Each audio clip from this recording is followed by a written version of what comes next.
Cookham is noted for its artists, both in oil and watercolour, with Sir Stanley Spencer heading the list.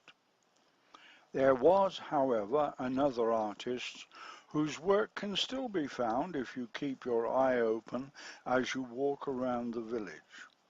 For he was Tom Emmett, the village blacksmith and farrier. Wrought iron gates and freestanding fire grates with fire dogs were a specialty of his.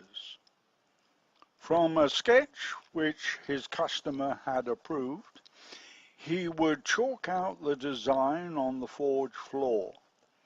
From that he would fashion the various parts that were required to complete the design.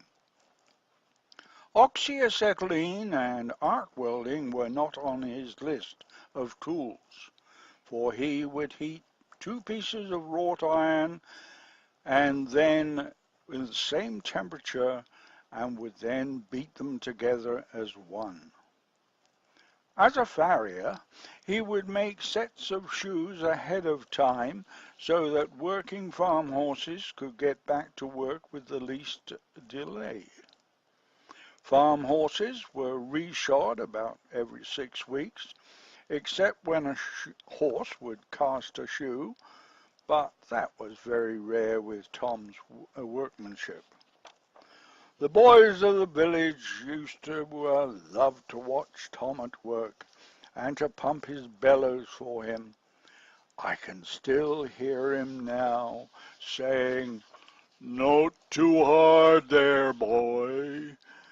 I don't want you to blow me fire out." We now take a look at the gate that Tom made that now hangs in School Lane. It is a fine example of his workmanship. If you take a close look at the top of the gate with all that fine filigree, remember that was all handcrafted. For years we had an open fireplace at Widbrook that Tom had made for my father, and it would hold elm logs that my father had gathered, sawn, and split up. So there we are. Take a look at that gate. It's